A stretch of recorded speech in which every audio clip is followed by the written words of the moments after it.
Ways for a successful life journey. First, forgive o magpatawad. Iwaksi ang sama ng loob laban sa ating kapwa gaano man kalaki ang sakit na naidulot nila sa atin.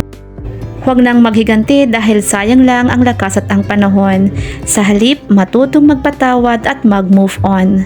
Tandaan, pabigat lang sa dalahin ang sama ng loob. Second, stop pleasing others o tigilan ang pagpapasaya sa ibang tao.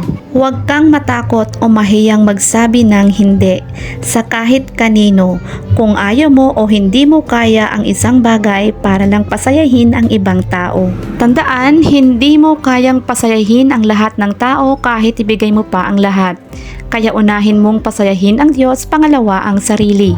Sa ganitong paraan ay hindi ka nalugi dahil kapag napasaya mo ang Diyos ay pagpapalain ka niya at yun ang tunay na magpapasaya sa iyo. So stop being a people pleaser at unahin mo ang iyong sarili.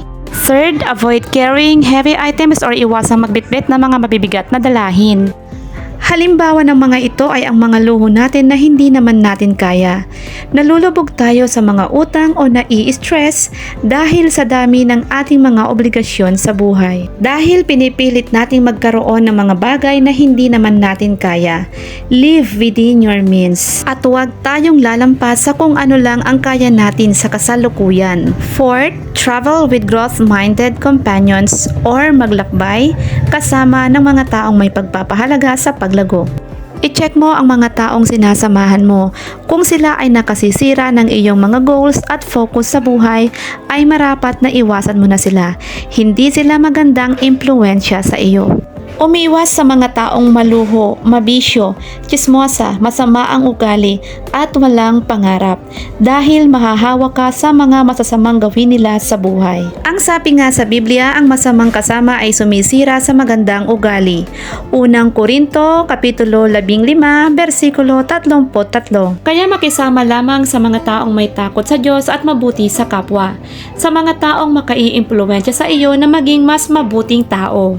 Piliin din ang mga taong may pangarap at nagsisikap na maabot ang mga ito. Fifth, make God the center of your life or gawin mong ang Diyos ang sentro ng buhay mo. Ito ang pinakamahalagang desisyon na gagawin mo sa buong buhay mo na hindi mo pagsisisihan. Ang isuko ang iyong sarili sa may likha sa iyo at sumunod sa mga plano niya sa iyong buhay. Sinabi sa Jeremiah Kapitulo 20, versikulo 11, alam ko ang mga plano ko para sa inyo, sabi ng Panginoon.